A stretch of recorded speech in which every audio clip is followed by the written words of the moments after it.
अरे झूठी मक्कार दोगली, मैं तेरी माँ नहीं और ना ही तू मेरी बेटी और ना ही मेरे इस घर में तेरे लिए कोई जगह है। ऐसा मत कहिए माँ, मैं आपकी बेटी हूँ माँ, ऐसा मत कहिए। बेटी? कैसी बेटी? किसकी बेटी? मुझे तो जिस दिन तेरी सच्चाई मालूम चली थी ना, उसी दिन मैंने तेरा श्राद्ध करवा दिया था। अब हमारी कोई बेटी नहीं है। अरे तुम्हारी जैसी लड़कियों की वजह से ना आजकल के लड़के शादी के नाम से डरने लगे हैं, और तुम जैसी बेटी अगर किसी के घर में बहू बनकर जाए तो उस घर में तो आग ही लग जाएगी।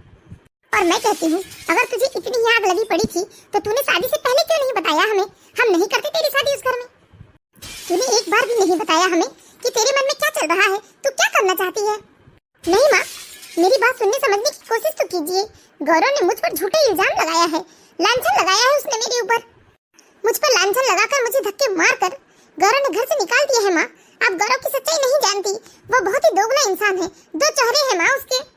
चुप चुप झूठी कहेगी, मैं तुझे बचपन से जानती हूँ, और दामाद जी को भी मैं पिछले 3 सालों से जान रही हूँ कि वह कैसे इंसान है।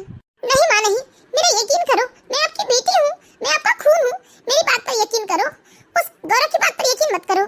असलियत तो ये है कि गौरव का ही किसी और के साथ चक्कर चल रहा है माँ, इसलिए वो मुझे घर से निकालना चाहता था। बस कर बेशर्म लड़की। अरे अभी भी तुझे शर्म नहीं आ रही है? जब अपनी गलती पकड़ी गई तब तू दामाद जी को गलत बोल रही है। एक तो तूने उनका घर बर्बाद कर दिया, उनकी जिंदगी बर्बाद कर दी, और अभी भी तेरी अकल नहीं खुली जो तू दामाद जी के ऊपर इल्जाम लगा रही है। और ये बता निकम्मी झूठी दोगली, तू 2 महीने से कहाँ थी? अरे बोल ना, बोलती क्यों नहीं? अपने यार के साथ थी, दे दिया ना उसने तुझे धोखा। अरे भर गया उसका मन तुझसे, छोड़ दिया उसने तुझे। अरे तेरे जैसी लड़कियों को ना इज्जत की जिंदगी हजम नहीं होती, इसलिए वह इस तरह की उल्टी सीधी हरकत कर बैठती है। अब ठोकर खाना ही लिखा है तेरी किस्मत में, तो तुझे अच्छी जिंदगी रास कहाँ आएगी? खा ठोकर। तुझे क्या लगा तू यहाँ हमारे सामने आकर घड़ियालू आंसू बहाकर झूठी मूठी कहानी सुनाएगी दामाद जी के बारे में और हम तेरा विश्वास कर लेंगे? और मैं तो कहती हूँ, जब तुझे इतनी ही आग लगी पड़ी थी तो तुझे दामाद जी से शादी करने की जरूरत क्या थी? तू ना कह देती ना शादी के लिए, हम नहीं करते उनकी जिंदगी बर्बाद। अरे तुझ जैसी लड़की को अपनी जिंदगी की, अपनी इज्जत की परवाह तो है नहीं, लेकिन दामाद जी जैसे संस्कारी और समझदार लड़के को अपनी जिंदगी, अपना परिवार और अपनी इज्जत की परवाह है। अरे दामाद जी चाहते ना तो तुझे और तेरे उस पागल आशिक को जिंदगी भर की जेल करवा देते, लेकिन वह समझदार इंसान है, उन्होंने ऐसा वैसा कोई कदम नहीं उठाया। और तुझ जैसी लड़कियों के चलते ही ना उनके माँ बाप पर भी, उनके संस्कारों पर उंगलियां उठने लगी है। समाज में 4 गालियां उन्हें भी सुनने को मिलती हैं। अरे मती मारी गई थी तेरी, जो अपने यासी के चक्कर में अपने पति की ना हुई, इतना मान सम्मान देने वाले सास ससुर की ना हुई, तो तू अपने माँ बाप की क्या होगी? क्या भरोसा तेरा कि कल तू अपने स्वार्थ के चलते हमारा कुछ न कर दे, अरे हमारी जान ही ना ले ले। इसीलिए ना तू मेरी बात मान, जिस रास्ते से यहाँ आई है उसी रास्ते से वापस चली जा। हमने तेरा श्राद्ध उसी दिन कर दिया है, अब तेरा हमसे कोई रिश्ता नहीं है, तू मर चुकी है हमारे लिए। निकल जा मेरे घर से, और अपनी ये मनहूस शकल लेकर दोबारा मेरे दरवाजे पे भी मत आना। हाय राम भैया भाभी, ये क्या हो गया आप लोगों को? अरे अपनी ही बेटी को घर से धक्के मार के निकाल रहे हो। अरे इस घर की लौती बेटी को तुमने धक्के मार कर निकाल दिया घर से, वह बेचारी आंगन में बैठकर रो रही है। अरे तुम कैसी कठोर माँ हो? अगर बच्चे ने कोई गलती कर भी दी होगी तो उसे समझाया बुझाया जाता है, इस तरह धक्के मार के घर से बाहर नहीं किया जाता। देखो जीजी, आपको कुछ ना मालूम, आप इस पचड़े में ना ही पड़े ना तो बेहतर होगा। अरे भाभी, ऐसा क्या कर दिया हमारी रश्मि ने जो आप उसे इतनी बड़ी सजा दे रहे हो? अरे छोटी मोटी गलती कर भी दी होगी तो इतनी बड़ी सजा देने की क्या जरूरत है? मैंने कहा ना जीजी, आप कुछ नहीं जानती, इसलिए आप इन पंचायतों में ना ही पड़े तो बेहतर होगा। और जीजी, अब आप आ ही गई हैं तो दरवाजा भी लगा दो, ताकि कोई बाहर वाला बिना खटखटाए हमारे घर में न घुस जाए। अब बताओ भाभी, क्या बात हो गई? आप रश्मि के साथ ऐसा व्यवहार क्यों कर रहे हो? आप तो कहती थी ना कि आप रश्मि को रोहन से ज्यादा प्यार करती हैं। रश्मि आपके कलेजे का टुकड़ा है, और कोई माँ अपने कलेजे के टुकड़े के साथ ऐसा करती है भला? भैया आप क्यों चुप हो? कुछ कहो ना भाभी को, समझाओ भाभी को। अरे अगर आप लोग कुछ नहीं कहेंगे तो मैं ही रश्मि को अंदर बुला कर ले आती हूँ। बेचारी कैसे बाहर दरवाजे में बैठी है, अच्छा नहीं लग रहा है मुझे, ऊपर से मुझे मजबूरी में दरवाजा भी बंद करना पड़ा। जीजी, मैंने कहा ना आप कुछ नहीं जानती, और नहीं जाने तो बेहतर होगा। रहने दीजिए, हमने अपनी बेटी का श्राद्ध करवा दिया है, उससे हमारा कोई संबंध नहीं है। क्या? अपनी जीती जागती बेटी का श्राद्ध करवा दिया? भाभी आप होश में तो हो ना? अरे कैसी माँ हो आप? जमुना, तेरी भाभी ठीक कह रही है, हमने रश्मि का श्राद्ध करवा दिया है, रश्मि से अब हमारा कोई ताल्लुक नहीं है। भैया लेकिन ऐसी क्या बात हो गई जिसके लिए इतनी बड़ी सजा दे रहे हो आप अपनी बेटी को? आ बैठ, अब तुझसे क्या छुपाना, आज मैं तुझे सारी बात बता देता हूँ। रमा, बता दो मेरी बहन को सारी बात। मेरी बहन कोई बाहर वाली नहीं है, वह समझेगी कि हम पर क्या बीत रही है। हाँ जी, मैं जिज्जी से भला क्या छुपाऊंगी, जिज्जी कोई बाहर वाली तो है नहीं। आओ जिज्जी बैठो, मैं आज आपको सारी कहानी बता देती हूँ कि इस रश्मि ने 2 साल के अंदर ही अपने ससुराल में कितना बड़ा षड्यंत्र रचा है। अरे अपने ससुराल वालों को धोखा दिया है। इस तरह रश्मि की माँ रमा देवी अपनी ननद को अपनी बेटी की सारी करतूतों के बारे में बताती है। जिज्जी, आप गौरव के बारे में तो अच्छे से जानते हो ना कि दामाद जी कितने अच्छे हैं, उनका पूरा परिवार कैसा है। असल में गौरव और रश्मि की शादी को अभी 2 साल ही होने वाले थे। गौरव एक मिडिल क्लास नौकरी पेशा आदमी था। वह अपनी बीवी रश्मि से बेइंतहा मोहब्बत करता था और रश्मि भी ससुराल में हर किसी से बहुत ही मीठा बोलती थी, सास ससुर का ध्यान रखती थी और एक आदर्श पत्नी की तरह पेश आती थी। रश्मि के सास ससुर भी हमेशा रश्मि की तारीफ करते थकते नहीं थे और इधर गौरव भी हर किसी से यही कहता कि उसकी बीवी रश्मि साक्षात देवी लक्ष्मी का रूप है। गौरव कहता कि किस्मत वालों को ऐसी पत्नी मिलती है। सब कुछ बहुत अच्छे से चल रहा था, लेकिन किस्मत कभी कभी बड़ी ही चालाक होती है, कब बाजी पलट की दे पता ही नहीं चलता। एक दिन गौरव अपने किसी ऑफिस मित्र के साथ बातचीत कर रहा था। गौरव के दोस्त शेखर ने बातचीत के दौरान ही अचानक गौरव की पत्नी रश्मि के बारे में कुछ ऐसी बात कह दी जिसे सुनकर गौरव बहुत ही आश्चर्यचकित हो जाता है। थैंक यू वेरी मच भाभी, सच में क्या कड़क चाय बनाई है आपने, मजा ही आ गया चाय पीकर। थैंक यू भैया। सच में यार, एक पत्नी के होने से घर घर लगता है, ऑफिस से जल्दी आने का मन होता है, सब कुछ कितना अच्छा लगता है। लेकिन वहीं जब मेरी पत्नी रश्मि 2 दिनों के लिए भी मायके जाती है ना, तो मेरा तो घर में जैसे मन ही नहीं लगता। देख गौरव, बुरा मत मानना, तुझे तो मालूम है मैं तेरे बचपन का दोस्त हूँ और मैं कभी किसी बात पर झूठ नहीं बोलता। हाँ शेखर, इतनी सफाई देने की जरूरत नहीं है, मैं जानता हूँ कि तुम कभी भी झूठ नहीं बोलते हो। मुझे तुम्हारी बातों पर 101% भरोसा रहता है। भाई गौरव, पिछले हफ्ते मैं सीपी गया था ना, तो मैंने तुम्हारी बीवी यानी रश्मि भाभी को एक आदमी के साथ देखा। क्या? ये तुम क्या कह रहे हो शेखर? हाँ भाई, मैं सच कह रहा हूँ। मैंने बहुत देर तक खड़े होकर देखा कि भाभी जिस आदमी के साथ बहुत ही हंस हंस के बात कर रही है और उन दोनों को देखकर लग ही नहीं रहा था कि जैसे उनके बीच में दोस्ती वाला रिश्ता होगा। नहीं शेखर, तुझे जरूर कोई गलतफहमी हुई होगी, मेरी रश्मि बिल्कुल भी ऐसी नहीं है। लेकिन गौरव, तू जानता है ना मैं कभी झूठ नहीं बोलता। हो सकता है मेरी आंखों ने धोखा खा लिया हो, लेकिन इतना तो जरूर कह सकता हूँ कि मैंने दूर से देखा तो बिल्कुल रश्मि भाभी की तरह लगे और कपड़े भी वैसे ही थे। पर हो सकता है अगर तुम्हें इतना भरोसा है तो मेरे पहचान करने में कोई मिस्टेक हो गई होगी। लेकिन देख यार, बुरा मत मानना, मैं तो उसी दिन तुम्हें बताने वाला था, लेकिन तुम्हारी फैमिली में एक के बाद एक कोई ना कोई प्रॉब्लम चल ही रही थी, इसलिए मैंने इस बारे में कोई डिस्कस नहीं किया। सच में यार, उस आदमी के साथ भाभी जिस तरह से हंस रही थी ना, उन लोगों को देखकर कहीं से कहीं तक नहीं लग रहा था कि दोनों के बीच में दोस्ती या कोई दूसरा रिलेशन होगा, मेरा मतलब रिश्तेदारी होगी। अरे नहीं यार, मेरी रश्मि बिल्कुल भी ऐसी नहीं है। पागल, तुझे जरूर ना कोई गलतफहमी हुई होगी। हाँ, काश मुझे गलतफहमी ही हो। गौरव ने अपने दोस्त शेखर से तो कह दिया कि उसे कोई गलतफहमी हुई होगी, लेकिन गौरव की दोस्त शेखर की इस बात ने कहीं ना कहीं गौरव के मन में शक का एक बीज रोपित कर दिया था। शेखर की बात सुनकर गौरव बहुत ही चिंतित हो जाता है। वो बहुत सोचने लगता है और मन ही मन में सच्चाई का पता लगाने का ठान लेता है। गौरव ने यह बात किसी को भी नहीं बताई, यहाँ तक अपनी पत्नी रश्मि से भी यह बात छुपाई। उसने बिना किसी को कुछ बताए बस रश्मि पर धीरे धीरे नजर रखना शुरू कर दिया था। रजनी अक्सर कभी सब्जी लाने तो कभी सहेलियों से मिलने तो कभी कुछ खरीदने के बहाने बाहर आते जाते रहती थी। क्या बात है रश्मि, आज तो तुम मुझसे पहले तैयार हो गई, कहीं जा रही हो क्या? हाँ जी, वो मेरी सहेली है ना रिया। आज रिया का बर्थडे है तो मैंने सोचा कि उससे मिलकर ही उसे विश करती हूँ। वैसे भी एक ही शहर में तो हैं हम लोग।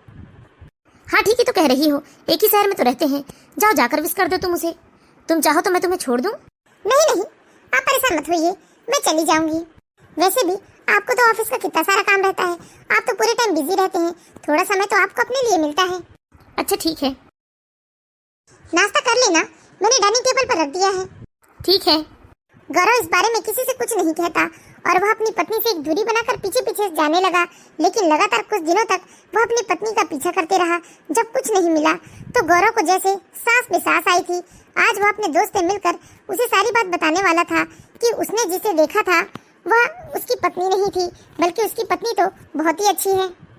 लगभग 1 हफ्ते बाद गौरव ने देखा कि उसकी पत्नी रश्मि सजी सवरी उसके सामने आकर खड़ी हो जाती है और कहती है कि वह पूजा का कुछ सामान लेने बाजार जा रही है। तो गौरव कहता है कि वह उसे मार्केट छोड़ देगा, लेकिन इधर रश्मि ने घबराते हुए गौरव को मना कर दिया और खुद ही अकेले मार्केट चली गई। ऐसे तो रश्मि ने खुलकर कुछ नहीं कहा था, लेकिन रश्मि का मना करना वो भी एकदम अलग तरीके से यह गौरव के मन में घर कर गई। और गौरव के मन में कहीं न कहीं फिर से शक का कीड़ा पनप गया और वह फिर से अपनी पत्नी का चुपचाप से उससे दूरी बनाकर पीछा करने लगा। गौरव रश्मि का पीछा करते करते मार्केट पहुंच जाता है और मार्केट पहुंचने के बाद गौरव देखता है कि उसकी पत्नी रश्मि वह मार्केट में ना जाकर किसी कैफे के अंदर जा रही है। जिस कैफे में रश्मि जा रही थी वह बहुत ही सुनसान था। लगता है उस कैफे को किसी एक व्यक्ति के लिए ही बुक किया गया था। जैसे ही रश्मि उस कैफे के अंदर जाकर बैठती है, थोड़ी ही देर में वहां पर एक हट्टा कट्टा नौजवान आता है जो रश्मि के सामने आकर बैठ जाता है और इधर गौरव दूर खड़ा सारे नजारे देख रहा था। गौरव ने देखा कि रश्मि और वह अनजान आदमी एक दूसरे से बात करते करते दोनों एक दूसरे के बहुत करीब बैठ गए हैं। यहाँ तक उस अनजान आदमी ने रश्मि का माथा चूमा, जिसे देखकर तो गौरव का खून खौल गया, उसकी आंखों में खून उतर आया। गौरव ने वहां जाकर रश्मि से कुछ कहना उचित नहीं समझा और गौरव दूर से ही रश्मि और उस आदमी की फोटो उतार लेता है अपने मोबाइल में। हे भगवान, ये सब क्या देख रहा हूँ मैं? मुझे तो अपनी आंखों पर यकीन नहीं हो रहा है। ये मेरी ही रश्मि है जो किसी और की बाहों में है। गुस्सा तो इतना आ रहा है कि अभी जाकर दोनों को जान से मार डालूं या पुलिस के हवाले कर दूं, लेकिन मैं ऐसा कुछ नहीं करूंगा। गौरव आज अपनी आंखों से अपनी पत्नी रश्मि को किसी और की बाहों में देख लेता है। यह सब देखकर तो उसकी आंखों में मानो खून उतर आया था, लेकिन गौरव ने अपनी समझदारी दिखाते हुए बाहर कोई तमाशा नहीं करना चाहा। बस उन दोनों की कुछ पिक्चर लेकर वो वहां से चुपचाप घर आ जाता है। आज उसका मन ऑफिस जाने का भी नहीं करता, वह ऑफिस में नहीं जाता। करीब 3 घंटे के बाद जब रश्मि घर आती है तो वह देखती है कि आज गौरव ऑफिस नहीं गया है और वह एकदम गुस्से में बैठा हुआ है।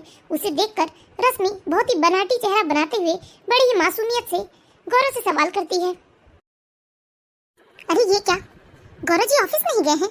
उनका लंच ब्रेक यहीं रखा हुआ है और दरवाजा भी खुला है। चलकर देखती हूँ। ये भगवान मुझसे सवाल ना करे कि मैं 3 घंटे से कहाँ गई हुई थी। मुझे तो लगा कि वो ऑफिस निकल गए होंगे। गौरव ऑफिस क्यों नहीं गए आप? बस यूं ही, मन नहीं हुआ जाने का। अच्छा, वो सब तो ठीक है, लेकिन ये दिन में ही आप ड्रिंक कर रहे हो? क्या आपका मूड खराब है? नहीं, अब तो पूरा जीवन ही खराब हो गया। क्या गौरव जी, कैसी बहकी से बातें कर रहे हैं आप? अरे ऐसा क्यों बोल रहे हैं? मैं हूं ना, मैं सब कुछ ठीक कर दूंगी। बताइए, कोई प्रॉब्लम है आपको या कोई परेशानी में है आप? सच में रश्मि, कितना मीठा बोलती हो तुम। तुम्हारे आगे तो, तुम्हारी बातों के आगे तो शहद और गुड़ की मिठास भी फीकी पड़ जाएगी। गौरव, ये सब छोड़िए, ऑफिस नहीं गए कोई बात नहीं। चलो आज हम दिन भर साथ साथ एंजॉय करते हैं। एनीवे, मैंने तुम्हारे लिए एक सरप्राइज प्लान किया है। उम्मीद करता हूँ कि मेरा सरप्राइज तुम्हें बहुत पसंद आएगा। अच्छा, बताइए ना कहाँ है सरप्राइज? मुझे तो सरप्राइज बहुत पसंद है। यही टेबल में रखा है, जाकर देख लो। सच में मेरे लिए सरप्राइज? मैं अभी देखती हूँ। वाह, कितने फ्रेश फूल हैं ये। बाप रे, फूल के साथ ये फोटो कहाँ से मिली इन्हें? गौरव ने एक सरप्राइज प्लान किया था जिसमें एक फूलों का गुलदस्ता और गौरव ने एक चिट्ठी लिखी थी रश्मि के नाम पर और साथ में रश्मि और उसके बॉयफ्रेंड की फोटो भी। गौरव ने लिखा था कि रश्मि, तुम्हारी वफादारी पर मुझे गर्व है। जैसे ही रश्मि वो फोटो को देखती है, रश्मि के हाथ पैर कांपने लगते हैं, दिल की धड़कनें जोर जोर से धड़कने लगती है। इतने में पीछे से वह गौरव आ जाता है और वह बिल्कुल शांति स्वर में रश्मि से कहता है, रश्मि, जिस जुबान से तुम मीठे बोल बोलती हो, मुझे तो पता ही नहीं था कि वह जुबान एक नागिन की है। अरे क्या कमी थी मेरे प्यार में, क्या नहीं किया था मैंने तुम्हारे लिए। मैंने तुम्हारी सुख सुविधाओं का हमेशा ध्यान रखा, कभी किसी चीज की कमी नहीं होने दी। यहाँ तक मैं 4 लोगों से यही कहता था कि मेरी पत्नी की बात ही अलग है, मेरी पत्नी साक्षात लक्ष्मी है, मेरी पत्नी से ही मेरे घर की खुशियाँ हैं, सब कुछ मेरी पत्नी है। न जाने क्या क्या तारीफ करता था मैं तुम्हारी हर किसी से, लेकिन तुम तो मेरी पीठ पीछे खंजर घोंप रही थी, धोखा दे रही थी तुम मुझे क्या मालूम था रश्मि, जिस पत्नी को मैं देवी समझता रहा, अपने घर के मंदिर में पूजता रहा, उसी पत्नी के 2 चेहरे होंगे। वह 2 चेहरों के साथ जीती होगी, घर में पत्नी और बाहर किसी की प्रेमिका या फिर किसी की रखेल। जैसे ही रश्मि ने अपने पति गौरव के मुंह से अपने लिए रखेल शब्द सुना, रश्मि की तन बदन में तो जैसे आग लग गई थी। लेकिन वह क्या करती, चाह कर भी वह गौरव को कोई जवाब नहीं दे सकती थी, क्योंकि रश्मि की चोरी और रश्मि की गलतियां, सब कुछ आज साफ साफ सामने आ चुका था। और सबसे बड़ी बात, वह अपने पति के इतने शांत स्वभाव से डर रही थी, क्योंकि आदमी का शांत स्वभाव सबसे ज्यादा खतरनाक और डरावना लगता है। रश्मि, अगर मैं चाहूँ तो मैं अभी के अभी पुलिस बुलाकर तुम्हें और तुम्हारे उस आशिक को जेल की सजा करवा सकता हूँ, लेकिन मैं तुम्हारे साथ ऐसा कुछ नहीं करूँगा, क्योंकि तुम्हें तुम्हारे किए की सजा भगवान देगा, मैं नहीं। मेरी तरफ से तुम आज के बाद आजाद हो रश्मि। जाओ जाओ अपने उस आशिक के पास। मेरे घर में, मेरे दिल में तुम्हारे लिए अब कोई जगह नहीं है। ये तुम क्या बोल रहे हो? ऐसे कैसे मैं ये घर छोड़ दूं? छोड़ना पड़ेगा रश्मि। अब ये घर उस औरत के लिए नहीं है जो पति को छोड़कर किसी और की बाहों में सुकून ढूंढे। तुमने जो अपने लिए चुना है ना, तुम उसी के साथ जाओ। मेरे घर में तो तुम्हारे लिए कोई जगह नहीं है। तुम यहाँ से चुपचाप चली जाओ। मैं नहीं चाहता कि मेरे माता पिता के सामने तुम्हारा ये भांडा फूटे। मुझे जो कहना था मैंने कह दिया। मैं नहीं चाहता कि मेरे माता पिता भी तुम्हें जलील करे। इससे पहले कि तुम ये घर छोड़कर चली जाओ, और भगवान से विनती करना कि दोबारा तुम्हारी ये शक्ल मुझे कभी देखने को ना मिले। बस बस ठीक है, बहुत भाषण दे दिया तुमने। हाँ, मैं प्यार करती हूँ, मैं प्यार करती हूँ विनय से, और विनय ही मेरा प्यार है। हाँ, मैं उसके साथ जाऊंगी और इससे बेहतर जिंदगी जीऊंगी। वैसे भी तुम मेरा प्यार तो कभी थे ही नहीं। वह तो मैंने अपने माता पिता के कहने से तुमसे शादी कर ली थी, नहीं तो मैं तो शुरू से ही विनय को चाहती थी। अब एक शब्द भी नहीं रश्मि, तुम मेरे सब्र का इम्तिहान मत लो। बस तुम चुपचाप अपना मुंह बंद करके अपना सामान लेकर इस घर से निकल जाओ। हमेशा हमेशा के लिए निकल जाओ। आज से तुम्हारे मेरे सारे रिश्ते खत्म। हाँ हाँ, जा रही हूँ। ज्यादा धमकी मत दो। तुम्हें क्या लगता है कि मेरा जीवन तुमसे ही है? अगर तुम मेरा साथ नहीं दोगे, तुम मुझे नहीं रखोगे, तो क्या मैं दर दर की ठोकरें खाऊंगी? नहीं नहीं मिस्टर गौरव, बिल्कुल नहीं। विनय है ना, वो मुझे पलकों पर बिठा कर रखेगा, मेरी सारी फरमाइशें पूरी करेगा। मैंने कह दिया रश्मि, मेरे सब्र का इम्तिहान मत लो। बस तुम चुपचाप यहाँ से चली जाओ, वरना मैं अपने सारे दायरे भूल जाऊंगा। रश्मि अब अपने आप को रोक नहीं पाई। वह और अब कुछ नहीं सुनना चाहती थी। वह विनय के दम पर बहुत इतरा रही थी। उसे लग रहा था कि विनय उसे पलकों पे बिठा कर रखेगा, और विनय के सामने गौरव कुछ भी नहीं है। रश्मि अपना सामान लेकर वहाँ से चुपचाप निकल जाती है। असल में गौरव के माता पिता कुछ महीनों के लिए गाँव गए हुए थे, और गौरव नहीं चाहता था कि उसके माता पिता को यह सब बात सामने से पता चले। इसीलिए वह चाहता था कि किसी भी तरह रश्मि वहाँ से चली जाए। रश्मि वहाँ से चली तो जाती है, और वह अपने ससुराल से निकलने के बाद विनय को फोन लगाती है, लेकिन विनय उसका फोन ही नहीं उठा रहा था। एक घंटे से विनय को फोन लगा रही हूँ। अरे ऐसे कहाँ मर गया वो जो मेरा फोन नहीं उठा रहा है? अब मैं क्या करूँ? कब तक ऐसे गार्डन में बैठी रहूंगी? मैं अपने मायके भी नहीं जा सकती। हे भगवान, ये आते जाते लोग मुझे ही घूर रहे हैं। कहाँ चले गया ये विनय? कहाँ चले गया? एक तो उसकी वजह से मैं सब कुछ छोड़ छाड़ कर आ गई हूँ। मैं कहाँ जाऊंगी, क्या करूंगी, इसे समझ में क्यों नहीं आ रहा है? ऐसे कैसे ये कहाँ बिजी है? रश्मि, विनय विनय विनय, कब से फोन लगा रही थी मैं तुम्हें? तुम मेरा फोन क्यों नहीं उठा रहे थे? मैं कितना परेशान हो गई थी। तुम्हें मालूम भी है कि मेरे साथ क्या हुआ है? अरे रश्मि, ये रोना बंद करो। ये रोना धोना क्यों? और ये क्या, तुम अपना डेरा डंकर लेकर कहाँ जा रही हो? यहाँ कर क्यों बैठी हो? इतने इमरजेंसी में तुमने मुझे फोन क्यों किया? अरे मैं बिजी था यार। तुम बिजी थे तुम, लेकिन क्या तुमने एक बार भी नहीं सोचा कि मैं तुम्हें इतने बार फोन कर रही हूँ तो मेरी भी तो कोई ना कोई इमरजेंसी होगी, मजबूरी होगी, तभी तो मैं तुम्हें फोन कर रही हूँ। नहीं तो क्या मैं तुम्हें इतने बार फोन करती हूँ कभी? अच्छा, ये रोना धोना छोड़ो, पहले बताओ, शांति से बैठकर बताओ क्या हुआ। तुमने इस तरह मुझे फोन करके क्यों बुलाया? विनय, हमारे बारे में गौरव को सब कुछ पता चल गया, और गौरव के पास पूरे प्रूफ भी है। मैं चाहकर भी गौरव को झुठला नहीं सकती। उसने हम लोगों को कैफे में देख लिया, और उसने हमारी फोटो भी खींच ली। क्या? ये तुम क्या कह रही हो? हाँ विनय, और बस इसी का गुस्सा दिखाते हुए मुझे गौरव ने घर से निकाल दिया, ये कहते हुए कि मैं अपने प्रेमी के साथ रहूं। मेरे लिए उस घर में कोई जगह नहीं है। तो मुझे भी बहुत गुस्सा आया, और मैंने भी कह दिया कि हाँ ठीक है, तुम्हें क्या लगता है कि तुम्हें हो दुनिया में जो मेरी देखभाल कर सकते हो, मेरी परवाह कर सकते हो? मैंने कह दिया कि ठीक है, मैं जा रही हूँ विनय के पास, और मैं अब विनय के साथ ही रहूंगी। इसीलिए मैं सब कुछ छोड़ छाड़ कर आ गई हूँ। विनय तुम मुझे अपना लो। ठीक किया ना मैंने विनय? रश्मि, ये क्या किया तुमने बिना सोचे समझे? अरे ऐसे कैसे तुमने अपना ससुराल छोड़ दिया? तुम पागल तो नहीं हो गई हो? तुम्हारा दिमाग तो ठिकाने पर है ना? अरे मैं पहले से शादीशुदा हूँ। शादीशुदा हो तो क्या? मैं शादीशुदा नहीं हूँ।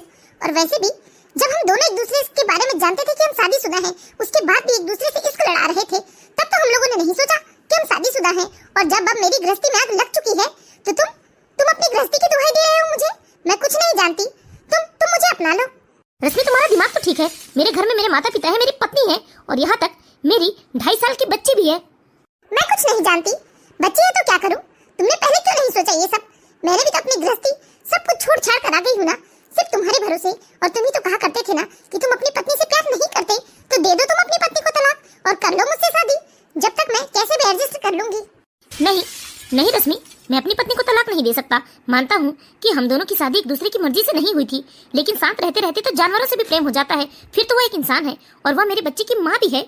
मेरे माँ बाप का कितना ख्याल रखती है सुगंधा, ऐसे कैसे मैं उसे तलाक दे दूं? मेरी कितनी परवाह करती है वो। और हमारी बच्ची भी तो है जो हम दोनों के रिश्ते को मजबूत बनाकर रखी है। नहीं नहीं, मैं अपनी पत्नी को तलाक नहीं दे सकता। ये क्या बकवास कर रहे हो तुम? ऐसे कैसे तुम अपनी पत्नी को तलाक नहीं दोगे? पहले तो बहुत बड़ी बड़ी बातें करते थे ना तुम। पहले की बात अलग है रश्मि, अरे मिलना जुलना बातचीत करना ये सब अलग बात है, लेकिन अपनी गृहस्थी छोड़कर ये बेवकूफों की तरह हरकत मैं नहीं कर सकता। मैं अपनी बसी बसाई गृहस्थी को आग नहीं लगा सकता तुम्हारी तरह। और मेरे घर परिवार में सुगंधा ने कितनी शांति बनाकर रखी है। उसने मेरे माता पिता की बिल्कुल अपने माता पिता की तरह सेवा की है और मेरे माता पिता सुगंधा से सच में बहुत प्रेम करते हैं, उसका सम्मान करते हैं। उसने मेरे घर को मंदिर बना दिया है। और तुम चाहती हो कि मैं उसे तलाक दे दूं, अपने घर में आग लगा दूं? अरे प्यार ही सब कुछ नहीं होता रश्मि। देखो अभी भी कुछ नहीं बिगड़ा है, तुम जाकर गौरव से माफी मांग लो। गौरव अच्छा इंसान है, वो तुम्हें माफ कर देगा। इस तरह बेवकूफों वाली हरकत मत करो। नहीं, अब मैं कुछ भी कर लूंगी, मर जाऊंगी, लेकिन गौरव के पास तो वापस नहीं जा सकती। तुम्हें जो करना है करो, लेकिन मैं तो अपनी पत्नी को तलाक नहीं दे सकता। मैं अपनी गृहस्थी नहीं उजाड़ सकता। अब क्या करूं? मैंने जिस विनय के बलबूते पर इतनी बड़ी बड़ी डिंग मारी थी गौरव के सामने, वह तो मुझे अपनाने को तैयार नहीं है। गौरव के पास तो मैं नहीं जा सकती। मुझे अपने घर जाना चाहिए, मेरे मायके जाना चाहिए, क्योंकि मेरे माँ बाप तो मुझे अपना ही लेंगे। इस तरह रश्मि अपने मायके जाती है, लेकिन उसके मायके में भी इस बात की खबर लग जाती है और उसके मायके में उसकी माँ उसे बहुत बुरी तरह से लताड़ती है, धक्के मार के घर से बाहर निकाल देती है। और जब रश्मि की बुआ को भी रश्मि की माँ ने यह बात बताई, तो रश्मि की बुआ को भी बहुत गुस्सा आया और वह भी रश्मि को खरी खोटी सुनाकर चली गई। सच में भाभी, बिल्कुल सही किया आपने इस रश्मि के साथ। अरे इसने अपनी इतनी सुंदर स्वर्ग जैसी गृहस्थी में खुद ही आग लगा दी, वह भी उस पराये लड़के के लिए। अपनी हालत की जिम्मेदार यह खुद है, इसे भुगतने दो। चलो भाभी। अब तो रश्मि के अंदर इतनी हिम्मत भी नहीं बची थी कि वो अपनी माँ से माफी मांग सके। वह चुपचाप वहाँ से निकल पड़ी, लेकिन कहाँ, यह तो उसे भी पता नहीं था। लेकिन अब उसे समझ में आ गया था कि अपनी इस हालत की जिम्मेदार वह खुद है। तो हम आशा करते हैं दोस्तों आप लोगों को हमारी कहानी जरूर पसंद आई होगी। यदि कहानी अच्छी लगी हो तो प्लीज इस वीडियो को लाइक कीजिए और इसी तरह की मोरल स्टोरीज देखते रहने के लिए हमारे चैनल को सब्सक्राइब करें।